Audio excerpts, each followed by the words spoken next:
This is another slight presentation I wanted to offer to whoever's watching. This one's a little bit different. The story begins with myself in 4th and 5th grade, where I would get angry for having to walk home from school about a quarter mile. And I learned earlier on then that the physical exercise would reduce the anger that I would feel to the point where I was essentially no longer angry. I would calm down and be able to think better. And I found the power in that, and I found I was interested by the psychology behind it, behind the neurochemistry and the meaning for that. So if there was anger during the day, or even if somebody did something to kind of anger me on the way home or getting out of school, something like that, the physical exercise, I found a direct correlation between the ability to control the anger, the response that I would give to certain situations, and the way that I would be able to judge the situations and choose how to respond. And I viewed that as like my first, one of my first initial views into emotional and mental centeredness, and basically emotional centeredness, and the interplay between states of mind and the emotional sensitivity or reactivity of a person. So a few things that I realized there was that the anger is related to neurochemistry and psychology, the way this worked, and that the emotions, if they were out of control, then it would lead to a imbalanced sense of self. It's also the realization that the anger could be productive or non-productive, and that the non-productive was self-destructive or purely destructive for another person, and that the productive anger, it lasted long enough to serve the purpose of introducing awareness towards whatever was impeding upon a person's integrity or centeredness. And so it induced self-awareness. When one is capable of handling their emotions and using them for what they're worth, we benefit from them, they become productive. And so the non-productive anger is where you get problems. It's basically self-destructive. And so then the centeredness is the ability to choose to respond. When it's non-productive, the outcome from that, we don't choose, we don't limit, we don't have the ability to choose from our own, our own self-awareness of how we're going to react and how we're going to view ourselves throughout that and after that. It's kind of stimulated externally, and when that external stimulation comes into play, we lose that ability to control the self. And so that was the aspect of that. And so then, very simply, I developed understanding that healthy food, physical exercise, and an environment that's conducive to learning is important for a neurochemical balance that will allow a person to remain in self-control and to experience the emotions that will contribute to the learning experience and the development of the self, instead of degrading from that. So all those things were important, and I noticed how the food would influence it, the environment basically around others, a natural environment is highly beneficial for that, and the physical exercise, that immediately physical exercise can have an influence on the neurochemistry, and this will change the way the psychology operates, and basically it brings power to the individual very easily, very, very effectively and efficiently. It's like a natural drug or brain pill or something like that. So I was thinking about that as a child, and learning about it, it basically gives us a wider range of freedom to act instead of being stuck in a cycle of reaction, and thus the self is preserved to express from within rather than being triggered by external stimuli. But that only occurs when we accept the anger and allow it to flow so we can move on, we let it go, or when we see it coming and we position ourselves mentally so that we are capable of taking that information in without having to experience the degrading version of it, the degrading aspect. Is kind of like a wave breaking. We can ride the wave, or we can basically wear out the opportunity to the point where it crashes over us and anyone around us. And so in the midst of this conversation, that this kind of was brought up in somebody said something like, being able to go to school and get qualifications or license, degree, certification for this information makes it easy to help people. It's something positive. Maybe I should, think about that or whatever. Which, of course, we all have if you've done enough thinking.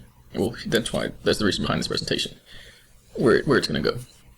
Because my introduction into that in this next layer of what I want to talk about in the conversation was basically kind of centralized around the changes that are taking place with the financial system, the institutionalized educational system, and society in general, and the intellectual advancement and the progress that we're seeing, especially through technology and where this is all going. So basically, right now we have an obsolete model for institutionalized education.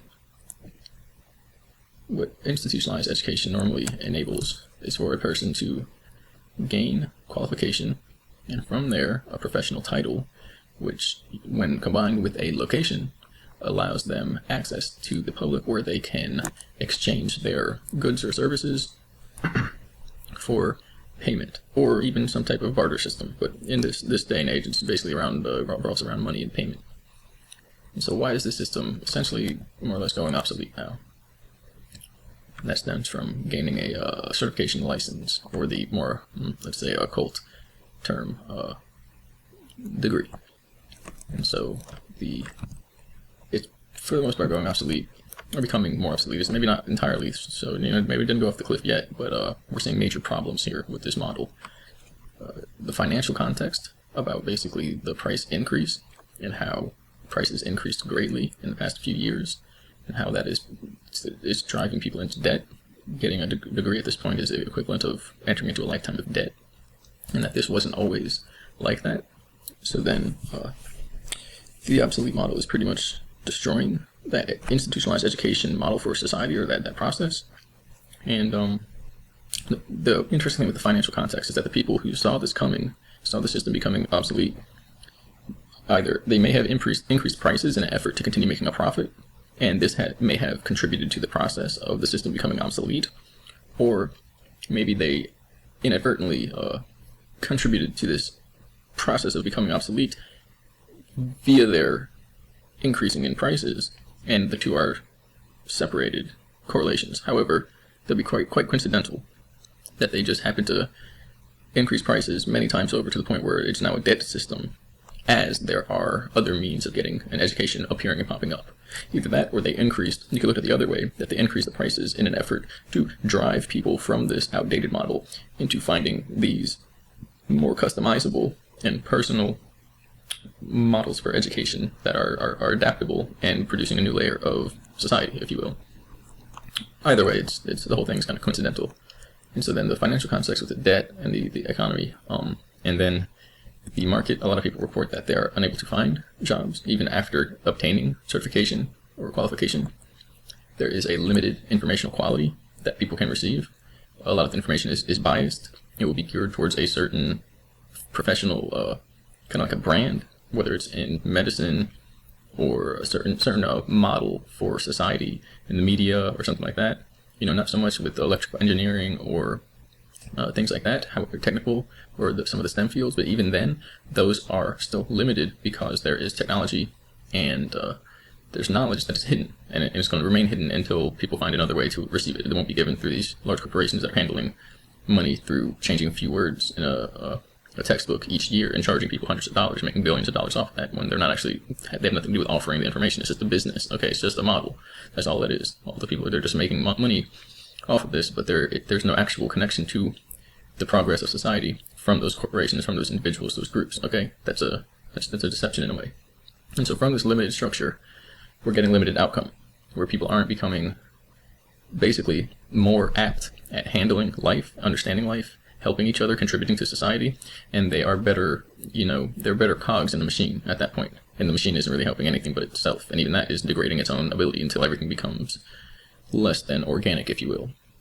And so the whole thing is weighing down on itself, becoming too rigid and too outdated to the point where it will have to basically either be revamped or it'll die away. It's kind of like you can compare it to an agricultural system or an aqueduct, where there were these channels and passageways, these models that allowed a system to enable a flow of goods, nutrients, or services from the source to the recipients. And the source used to be, or the flow used to be, monetary and social exchanges, and now it's so structurally limited, it's so gunked up and basically just limited that there's no nutrient coming through anymore. The overall purpose is being inhibited by the increased manipulative qualities of that system, and it's based upon money.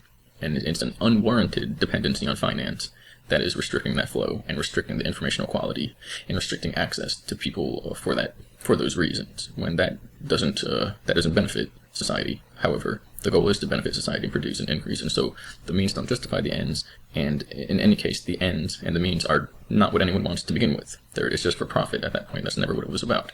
Then we can go into the occult understanding of where universities came from and what in colleges and what they actually stand for. That'll be another video.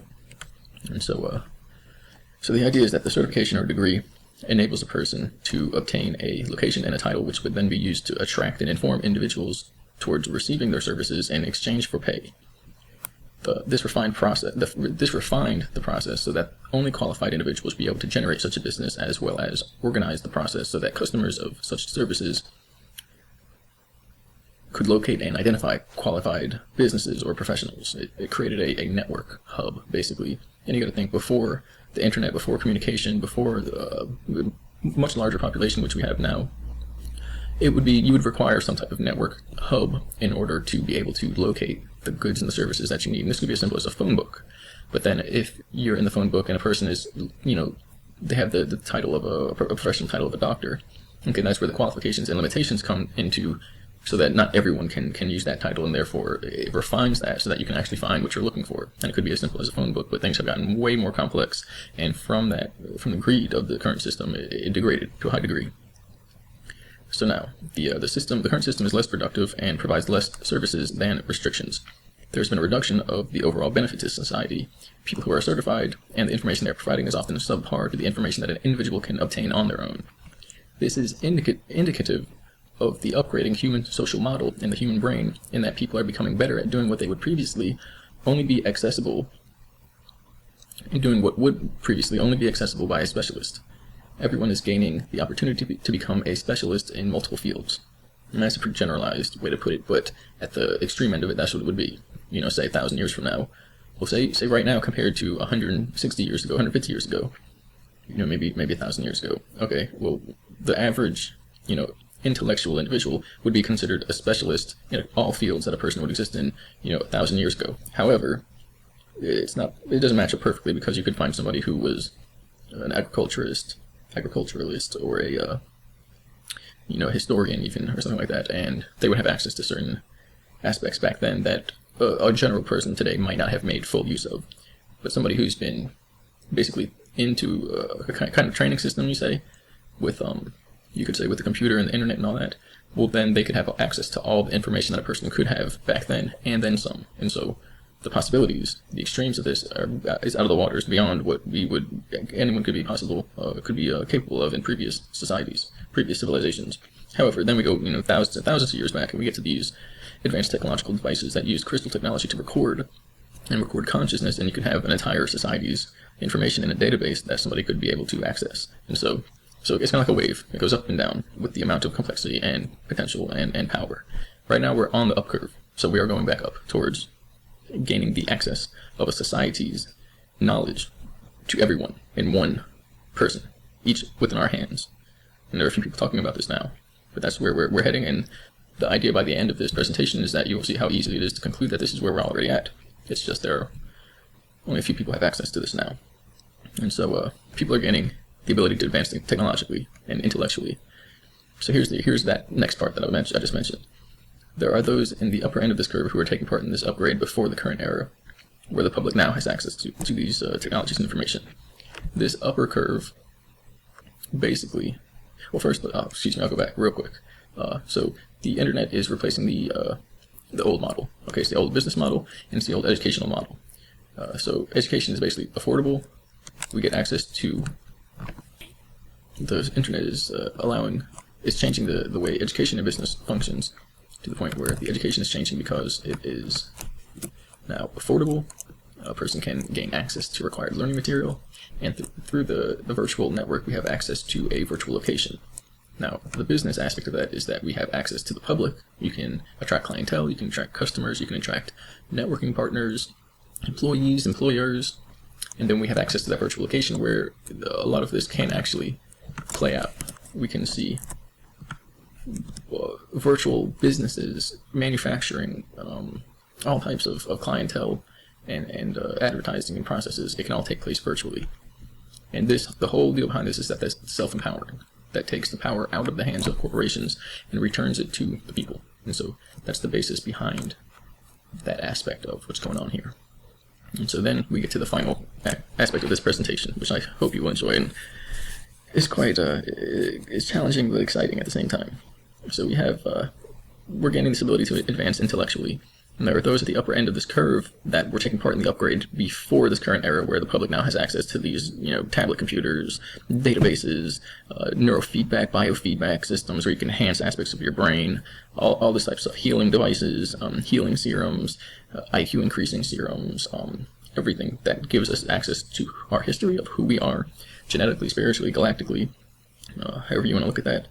And the capacity to unleash and unlock our actual intellectual and genetic or spiritual capabilities, which allow us the ability to comprehend and know this information in a level that was never present before in this society. There is evidence that it was present throughout other civilizations and societies before us. And so this is simply, it looks like this is our up curve, basically, where things begin to resemble what they were in the large cycle, where you have more and more intellectual capabilities that we were kind of shut out from in the past, what we call a technological and intellectual or spiritual dark age. It's the past few thousand years, honestly. And so there's the idea here is there's an upper and lower curve. And so the upper curve has already gone through the process of specialization, so that their baseline level of intellect in that part of society is already at what would be considered a specialist or professional at the median level of society. And the median is basically the public level we see today. Whereas every single person in this upper end of society that has seen these technologies is what we would consider a professional or a specialist at everything that we could be capable of. As a result, when the median of society becomes intellectually advanced to reach this generally specialized perspective, that upper portion of an advanced society will be so far beyond what the current median of society can actually comprehend that it will take decades for one layer to reach the layer of understanding that the upper layer has. They will be beyond specialized across multiple fields and will be considered ultra-intellectuals. I almost said ultra-terrestrials, and that's where this basically is heading towards, if you can use your imagination there to stick with that. And so we have the upper end of the curve. So we have this would take the current public a decade or more to even begin to understand what these ultra-terrestrials, ultra-intellectuals would know. What specialists could do 40 years ago, the public can do in their own home today. This is a changing cycle of power and intellect into an acceleration cycle.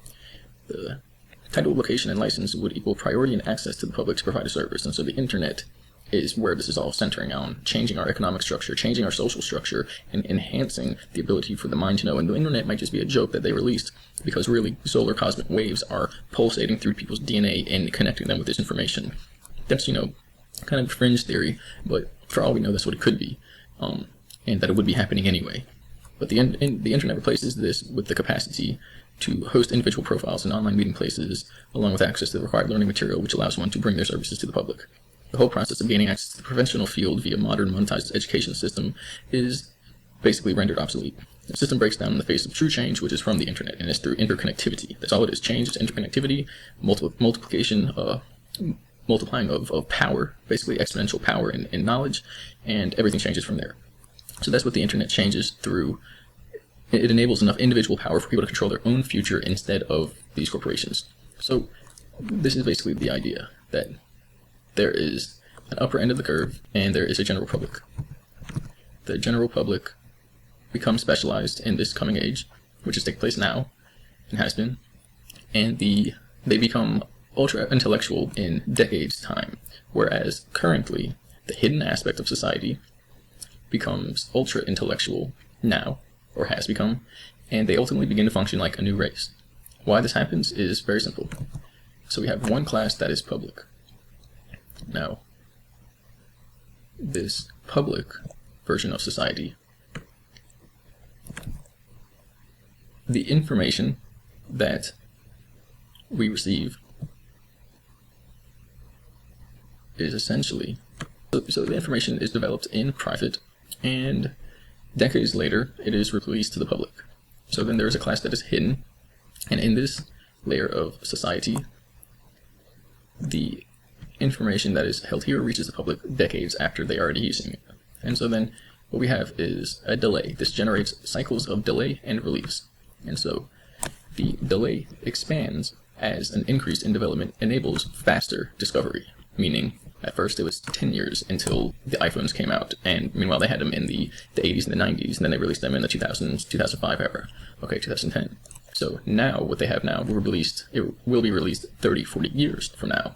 And put it this way, say the iPhones we got in 2000 to 2010, they had in the 60s, okay? So then that means imagine what they have now. They're not going to wait 10, 20, 30 years. It would take 100 years for them to be released because it's so far above. And because of what they can discover now and how quickly they can accelerate their technological advancements in the hidden aspect of society, that gap between what's released and what's hidden gets larger and larger and larger. As a result, we end up with two societies, one that operates essentially like ultra-intellectuals, which are basically ultra-terrestrials, and one is millions of years ahead of the other. And that is the end result of this simple mind map for how the internet changes everything and has already begun to change absolutely everything about our society and what has been taking place here, and that this is basically what our society has been based on the entire time. That we can't really stop change from taking place to this magnitude. However, the end result is that we basically have an ultra-terrestrial society, and we have an Earth-based society. There's one and then there's the other. And so that's the idea behind that. Take a look, enjoy, tell your friends, and see what happens.